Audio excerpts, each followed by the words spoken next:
አንዳንድ ምሽቶች ተራ ይመስላሉ። ሳቅ፣ ሙዚቃና የወጣቶች የደስታ መንፈስ የበዛበት ተራ ቅዳሜ ምሽት። ነገር ግን በተወሰነ ቅጽበት የህይወትና የሞት መስመር በቀጭኑ ይለያያል። ውድ ቤተሰቦቼ እንደምቆያችሁኝ ሰላማችሁ በያላችሁበት ብዝት ይበልላችሁ እያልኩኝ ዛሬ በአንድ አሳዛኝ ታሪክ መጥቻለሁ። ይህን ታሪክ እስከ መጨረሻው እንድታዩት ከወዲሁ እየጠየቅኩኝ ቪዲዮንም ላይክ በማለት ጀምሩ። አዲስም የሆናችሁ ሰብስክራይብ በማድረግ ይህን ቤተሰብ ተቀላቀሉ። እስከ ቪዲዮ ማብቂያ አብራችን ቆዩ። ወቅቱ ኦገስት 31 ቀን 2003 ዓመተ ምህረት ነው። ቦታው ደግሞ በኒው ሜክሲኮ ግዛት የምትገኘውና በጸጥቷ የምትታወቀው የላስ ክሩሰስ ከተማ ናት። የ22 ዓመቷ ኬቲ ሴፕች የወደፊት ተስፋዋ የደመቀ በኒው ሜክሲኮ ስቴት ዩኒቨርሲቲ የኤምቢኤ ትምህርቷን የምትከታተል ብሩህ ወጣት ነበረች። የቤተሰቧ የመጀመሪያ ልጅ የሆነችው ኬቲ ባረፈችበት ቦታ ሁሉ ደስታንና ብርሃንን የምታበራ ተወዳጅ ልጅ ነበረች። በዚያ ምሽት ኬቲ ከጓደኞቿና ከፍቅረኛዋ ጋር በሌበር ዴይ ቅዳሜና እሁድ ምክንያት በተዘጋጀ የቤት ውስጥ ድግስ ላይ ነበረች። ሁሉም ነገር ሰላማዊ ይመስል ነበር። ነገር ግን ከሌሊቱ አጋማሽ በኋላ በኬቲና በፍቅረኛዋ መካከል ትንሽ ያለ መግባባት ተፈጠረ። በንዴት ስሜት ውስጥ ሆና ኬቲ ከድግሱ ቦታ ተነስታ ወደ መኖሪያዋ አፓርታማ ለመሄድ መንገድ ጀመረች። አፓርታማዋ ከድግሱ ቦታ የሚርቀው የ3 ወይም የ4 ጎዳናዎች ያህል ብቻ ነበር። የእጅ ቦርሷን፣ ስልኳንና ቁልፏን እንኳን ሳትይዝ በባዶ እጇ በጨለማ መንገድ ላይ መጓዝ ጀመረች። ያቺ አጭር መንገድ ግን በህይወቷ የመጨረሻዋ ጉዞ ትሆናለች ብሎ ያሰበ ማንም አልነበረም። እሁድ ከሰዓት በኋላ የኬቲ ቤተሰቦችና የክፍል ጓደኛዋ ስልኳን ባለማንሳቷ መጨነቅ ጀመሩ። ጓደኛዋ ለቤተሰቦቿ ደውላ ኬቲን አይታችኋታል ስትል ስትጠይቅ በዚያች ቅጽበት የቤተሰቡ ልብ በድንጋጤ ተመታ። ከጥቂት ሰዓታት በኋላ በከተማዋ ወጣ ብሎ በሚገኝ አሮጌ ቆሻሻ መጣያ ቦታ አቅራቢያ የሚለማመዱ ተኩስ ተኳሾች አንድ አስፈሪ ነገር ተመለከቱ። በዚያ ገለልተኛና ደረቅ መሬት ላይ የወደቀው አካል የኬቲ ሴፕች አስክሬን ነበር። በግፍ ተደፍራ አንገቷ ታንቃና ማንነቷ እንዳይታወቅ በፊቷ ላይ እሳት ተለኩሶባት ተጥላ ነበር የተገኘችው።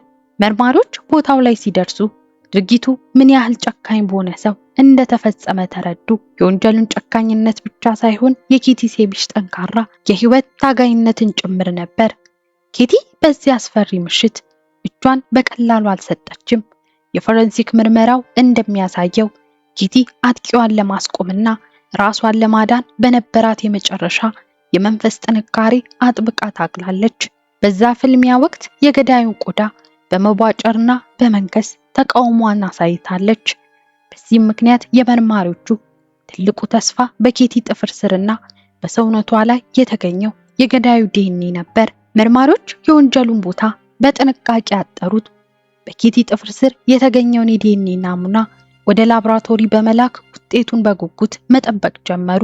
በወቅቱ የነበረው ግምት በጣም ግልጽ ይመስል ነበር። ይህንን ያህል ግልጽ የዲኤንኤ መረጃ ከተገኘ ገዳዩ በጥቂት ቀናት ወይም ሳምንታት ውስጥ ይያዛል የሚል ተስፋ ነበር። ነገር ግን እውነታው ፍጹም የተለያየ ሆነ። የፍትህ ሂደቱ መጓተት የጀመረው እዚህ ጋር ነው። በዚያን ጊዜ በኒው ሜክሲኮ ሕግ መሰረት የአንድ ሰው የዲኤንኤ ናሙና በብሔራዊ የዲኤንኤ ዳታቤዝ ውስጥ ሊገባ የሚችለው ግለሰቡ በከባድ ወንጀል ተከሶ በፍርድ ቤት ጥፋተኝነቱ ሲረጋገጥ ብቻ ነበር። አንድ ሰው በወንጀል ተጠርጥሮ ሲታሰር እንኳን የዲኤንኤ ናሙናውን ወስዶ በዳታቤዝ ውስጥ ማወዳደር በሕግ አይፈቀድም ነበር። ይህ ሕግ በመርማሪዎቹ እጅ ላይ ሰንሰለት አሰረ። የኬቲ ዲኤንኤ በላብራቶሪ ውስጥ ዝግጁ ሆኖ ይቀመጥ እንጂ የሚወዳደርበት የሰዎች መረጃ በጣም ውስን ነበር። ቀናት ወደ ሳምንታት፣ ሳምንታት ወደ ወራት ተቀየሩ። መርማሪዎች ከ300 በላይ ሰዎችን መረመሩ። በኬቲ አቅራቢያ የሚኖሩ ሰዎችን፣ የባር ደንበኞችንና የቀድሞ የወንጀል ታሪክ ያላቸውን ግለሰቦች በሙሉ ጠየቁ። ነገር ግን ምንም አይነት አዎንታዊ ፍንጭ ሊያገኙ አልቻሉም። የኬቲ እናት ጄ ሴፕችና አባቷ ዴቭ በየቀኑ በስልክ ፖሊስ ጣቢያ በመደወል ምን አዲስ ነገር አለ ብለው ይጠይቁ ነበር። መልሱ ግን ሁልጊዜ አንድ አይነት ነበር። ይህም ምንም አዲስ ነገር የለም፣ አሁንም እየፈለግን ነው የሚል ነው። ጊዜ እያለፈ ሲሄድ የመርማሪዎቹ ፋይል እየጨመረ የወንጀሉ ፍንጭ ግን እየቀዘቀዘ መጣ። ነገር ግን ገዳዩ በነፃነት በከተማዋ ውስጥ ሲመላለስ የኬቲ እና ጄሴፒች በአንዲት አስፈሪ ጥያቄ ትሰቃይ ነበር። ልጄን የገደለው ሰው አሁንም እዚያ ከተማ ውስጥ ሌላ ንጹህ ሴት ለማጥቃት እያደፈጠ ይሁን የሚለው ጥያቄ ነበር። ይህ በእንዲህ እንዳለ ወንጀሉ ከተፈጸመ ከአንድ ዓመት ገደማ በኋላ በከተማዋ ውስጥ ሌላ ያልተጠበቀ ክስተት ተከሰተ። ይህም ኬቲ ከተገደለች ከ3 ወራት በኋላ ማለትም በዲሴምበር 2003 ዓ.ም በላስ ክሩሰስ ከተማ ውስጥ ሌላ አስፈሪ ወንጀል ተፈጸመ። ይህም አንድ የ22 ዓመት ወጣት ጋብሪኤላ ቪላ የተባለ ግለሰብ በሌሊት የሴቶችን አፓርታማ ሰብሮ በመግባት አንዲትን ሴት በጩቤ አስፈራርቶ ለመድፈርና ለመግደል ይሞክራል። ያቺ ሴት ግን በጠንካራ ተጋድሎ አምልጣ ለፖሊስ ደወለች። ፖሊሶችም አቪላን ወዲያውኑ በቁጥጥር ስር አዋሉት። ጋብሪኤላ ቪላ ቀደም ሲል ከዚህ ቀደም የከበዱ የወንጀል ታሪኮች ያሉት እጅግ አደገኛና ቁጣን መቆጣጠር የማይችል ሰው ነበር። ነገር ግን ትልቁ አሳዛኝ እውነት እዚህ ጋር ይገኛል።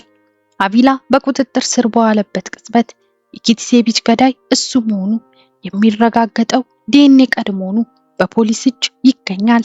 አቪላ በቁጥጥር ስር በዋለበት ቅጽበት የኬቲ ሴቪች ገዳይ እሱ መሆኑን የሚያረጋግጠው ዲኤንኤ ቀድሞውኑ በፖሊስ እጅ ይገኛል። ኬቲ በሞት አፍ ውስጥ ሆና በጥፍሮቿ ስር ጥላው የሄደችው የገዳዩዋ የዲኤንኤ ናሙና በላብራቶሪ ውስጥ ዝግጁ ሆኖ ተቀምጦ ነበር። ነገር ግን በወቅቱ በነበረው የህግ ክፍተት ምክንያት አቪላ የታሰረው በወንጀል ተጠርጥሮ በመሆኑ ብቻ የዲኤንኤ ናሙናው እንዲወሰድና ከኬቲ ገዳይ ዲኤንኤ ጋር እንዲወዳደር ህጉ አልፈቀደም ነበር። ህጉ የሚለው አቪላ በፍርድ ቤት ጥፋተኛ ተብሎ እስካልተፈረደበት ድረስ የዲኤንኤ ናሙናው ወደ ዳታቤዝ አይገባም የሚለው ነበር። በዚህ ምክንያት የአቪላ የፍርድ ሂደት እየተጓተተ ለወራት አደረ። አቪላ በከባድ እስራት ውስጥ ተቀምጦ እያለ መርማሪዎች አሁንም በውጭ ላለው የታወቀ የኬቲ ገዳይ ፍለጋቸውን ይገፉ ነበር። ገዳዩ ግን እዚያው በእጃቸው መዳፍ ውስጥ ነበር። የኬቲ እናት ጄሴፒች ይህንን የህግ ክፍተት በሰማች ጊዜ የተሰማት ቁጣና ሐዘን ወሰን አልነበረውም። በ2005 ዓ.ም ወንጀሉ ከተፈጸመ ከ2 ዓመታት በኋላ ጋብሪኤላ ቪላ በመጨረሻ በፍርድ ቤት ጥፋተኛ ተብሎ ተፈረደበት። ህጉ በሚያዘው መሰረት የዲኤንኤ ናሙናው ተወስዶ ወደ ብሔራዊው የዲኤንኤ ዳታቤዝ ገባ። ናሙናው በስርዓት ውስጥ እንደገባ ኮምፒውተሩ ወዲያውኑ ማች የሚል ማስጠንቀቂያ አበራ። በ2003 ዓ.ም በኬቲ ሴቪች ጥፍር ስር የተገኘው የገዳዩ ዲኤንኤና በ2005 ዓ.ም የታሰረው የጋብሪኤላ ቪላ ዲኤንኤ 100% አንድ አይነት ሆኑ። መርማሪዎቹና የኬቲ ቤተሰቦች እውነቱን ሲረዱ ደነገጡ።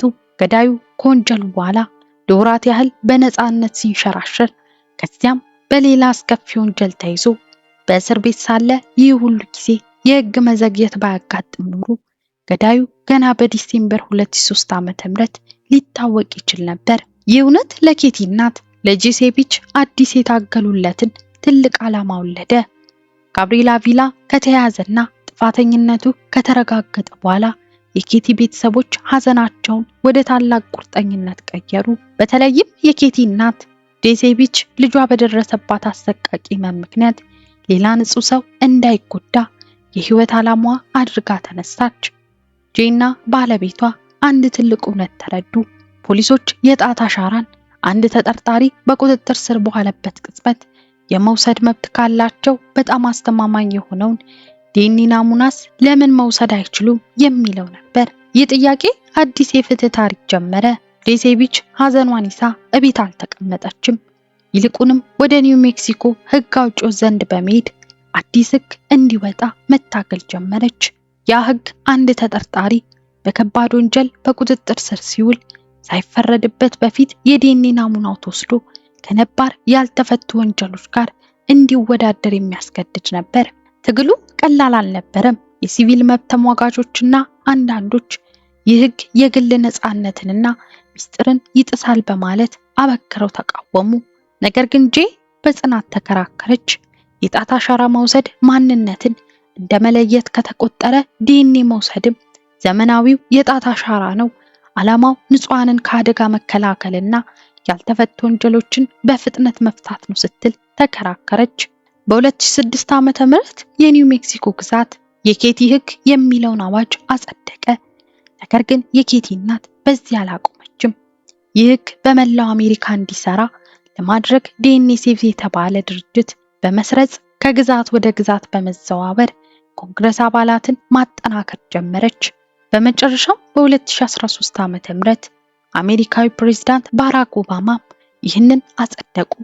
በተጨማሪም የአሜሪካ ከፍተኛ ፍርድ ቤት በሜሪላንድ ቪኪንግ መዝገብ ላይ በሰጠው ታሪካዊ ውሳኔ ተጠርጣሪዎች በቁጥጥር ስር ሲውሉ የዲኤንኤ ናሙና መውሰድ ከሕግ ውጭ እንዳልሆነና ሕገ መንግስታዊ መብትን እንደማይጥስ ወሰነ። የኬቲ ሴቪች አሰቃቂ ሕይወት ማለፍ አሜሪካ ውስጥ የነበረውን የፍትህና የፎረንሲክ ስርዓት ሙሉ በሙሉ ቀየረው። ዛሬ በኬቲ ሕግ ምክንያት በሺዎች የሚገመቱ ነፍሰ ገዳዮችና ደፋሪዎች ገና በቁጥጥር ስር እንደዋሉ ወዲያውኑ ማንነታቸው እንዲታወቅ ሆኗል። በብዙ መቶዎች የሚቆጠሩ ያልተፈቱ ወንጀሎችም ምላሽ አግኝተዋል። ኬቲ በዚያች አስፈሪ ምሽት በጨለማ ውስጥ አጥብቃ ያደረገችው ፍልሚያ በሞቷ እንኳን ሳይቀር የሺዎችን ሕይወት የሚያድንና ለፍትህ በር የሚከፍት ትልቅ ታሪክ ሆኖ ቀረ። ውድ ቤተሰቦቼ ለዛሬ ያዘጋጀሁት ቪዲዮ ይህን ይመስል ነበር። እስኪ እናንተስ በዚህ ታሪክ ላይ ምን ተሰማችሁ? ሐሳባችሁን ኮሜንት ላይ አሳውቁኝ። ላይክ እንዲሁም ለሌሎች እንዲደርስ ሼር እያደረጋችሁ ለዚህ ቻናልም አዲስ ሆናችሁ የምትመለከቱ ሰብስክራይብ እያደረጋችሁ ተቀላቀሉ። በሌላ አዲስ የወንጀል ታሪክ እስክንገናኝ ድረስ ቸር ቆዩልኝ።